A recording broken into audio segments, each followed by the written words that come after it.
Hello friends, welcome back to my channel. आज आपण बनवणार आहोत व्हेज मॅगी.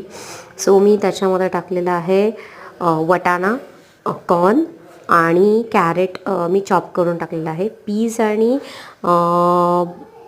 कॉर्न जास्त वेळ लागतो शिजायला, म्हणून आपण हे बॉईल करून घेतो आहे. आणि हे सगळं फ्रेशली चॉप्ड व्हेजिटेबल आहे. आता आपण हे स्ट्रेन करून घेतो आहे. त्याचबरोबर आपण अनियन कट करून घेतला आहे मीडियम साईज, कॅप्सिकम आणि टोमॅटो टाकतो आहे.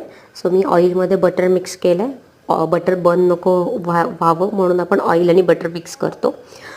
सेकंडली आता मी चॉप केलेलं अनियन टाकते आहे. हे हलकंसं गोल्डन ब्राऊन होईपर्यंत आपण सॉते करणार आहोत.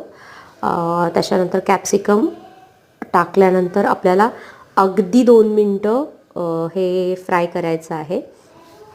आणि टोमॅटो टाकल्यावरती तर आपल्याला बिलकुलसुद्धा फ्राय करायचं नाही आहे, इमिजिएटली मॅगी पुट करायची आहे. सो मी मॅगी मसाला घेतलेला आहे.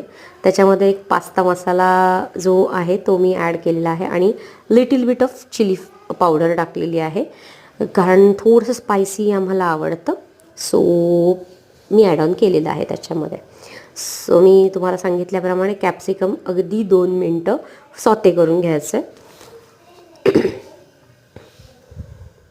टोमॅटो टाकल्यावरती तर बिलकुलसुद्धा आपल्याला वेळ वाया नाही घालवायचा आहे, कारण मग ते सॉगी होतं. ऑलरेडी मॅगी चिकट असते. मसाले टाकले आणि याच्यामध्ये मी एक माझा ट्विस्ट ॲड करत असते कायमस्वरूपी. मी मॅगीमध्ये सोया सॉस टाकते. पर्सनली मला ते खूप आवडतं टेस्टसाठी. सो तुम्हाला आवडत असेल तर तुम्ही सोया सॉस टाकू शकता. Either you can put tomato ketchup in this stage. आणि मी मॅगी टाकून घेऊन हे मला स्पूनने हलवता येत नव्हतं. सो मी फोक घेऊन दोन्ही फोकने मिळून हे पूर्ण मिक्स केलेलं आहे. आणि हे पूर्ण मिक्स झाल्यावरती मी गॅस ऑफ केलेला आहे. So it is very hard to stir actually. This is my Maggi and this is very tasty and yummy. Please तुम्ही पण करून पहा आणि मला